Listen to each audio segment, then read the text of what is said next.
I like to think of myself as an optimist. I always try to strive to see the good in people. So when these Nassar allegations headlined, I didn't want to believe that they were true.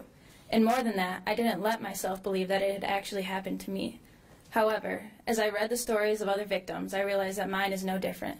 Specifically, Allie Raisman's testimony detailed the same exact abuses that I was too afraid to talk to anybody about. I'm a victim of sexual abuse. That is not something that is easy to admit. And I've tried for so long to deny it, push it back to the back of my head, and forget about it. However, it is seemingly impossible for me to do that.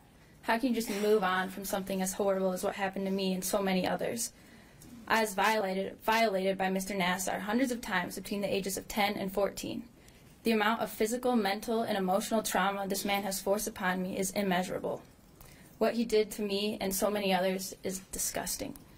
He took advantage of not only me as a little girl, but of my parents, friends, and many, many others just like me. I trusted him to take care of me. My parents trusted him, and he used me as a toy for his own pleasure. Larry Nassar destroyed my childhood innocence and shattered any positive experiences I had had in the gymnastics world. He ruined the way that I see the world, broke my trust, instilled a fear in me when I'm around men, and crushed any excitement I had for future relationships. Not only will he have to live with what he did to me, but I will also have to live with those facts. This is a burden that no one should have to carry, but way too many of us do. And to those people and organizations who let Mr. Nassar get away with these disgusting acts for so long, shame on you.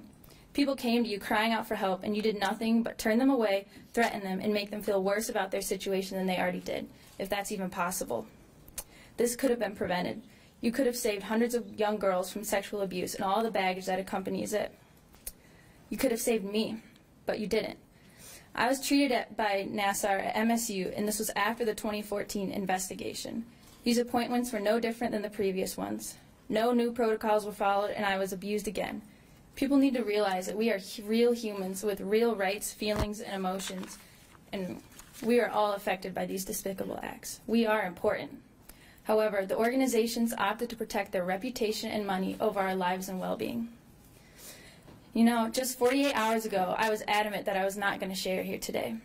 I've been wrestling with denying and trying to stifle everything that had happened to me for the past year, and I've decided that it's impossible to keep it to myself anymore. This past week has been the hardest of my entire life, but listening to so many other strong women speak out has inspired me to do the same. While spending much time in prayer and reflection this week, my God has showed me that I am strong, and I am beautiful, and I am bold, and that no one, especially not you, can take that away from me. I may seem like a lamb on the outside, but I'm a lion on the inside. And while standing up here, I'm finally realizing that I'm not alone, and that my story is important, and that I have a right to be heard. And I refuse to be held in bondage by what this man has done to me. Thank you.